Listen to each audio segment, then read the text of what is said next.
Aku khusyuk bersolat, dari ekor mata aku ternampak satu bayangan putih melompat dengan pantas melintasi pintu bilik. Bunyi hentakan itu sangat berat, jantungku berdegup kencang.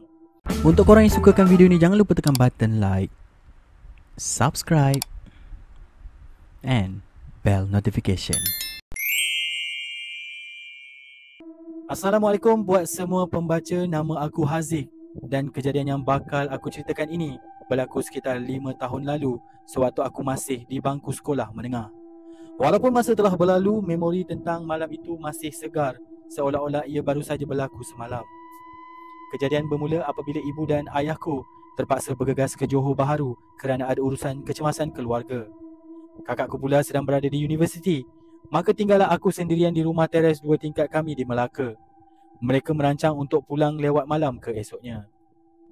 Sebagai remaja, aku berasa bebas, namun kebebasan itu membuatkan aku lalai. Sewaktu azan maghrib berkumandang, aku terlalu leka melayan game di telefon bimbit sehingga terlupa menutup pintu gelonsor di ruang tamu.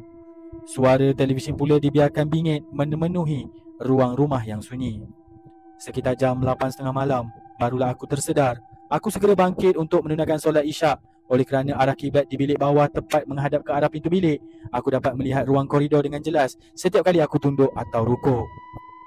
Sedang aku khusyuk bersolat, dari ekor mata aku ternampak satu bayangan putih melompat dengan pantas melintasi pintu bilik.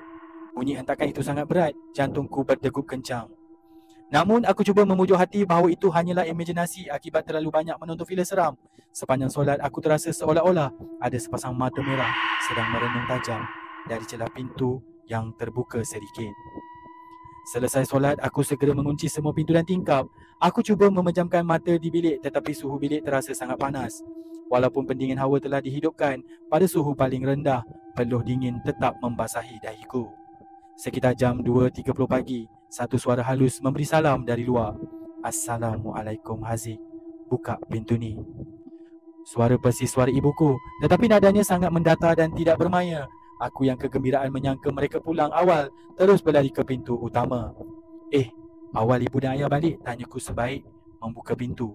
Di depan pintu berdirinya kedua orang tuaku, namun mereka hanya diam seribu bahasa. Wajah mereka kelihatan pucat kebiruan, seolah-olah darah tidak mengalir di wajah itu. Mata mereka juga nampak kosong tanpa memandangku. Mereka terus berjalan masuk dan menuju ke bilik tidur utama. Aku hanya menganggap mereka terlalu letih akibat perjalanan jauh. Aku kembali ke bilikku untuk menyambung tidur. Tiba-tiba katilku bergegar kuat. Aku menyuluh ke bawah katil menggunakan lampu picit telefon. Tiada apa-apa. Namun tiba-tiba sebiji kulit berwarna merah, darah berguling keluar dari bawah katil menuju ke arah ruang tamu.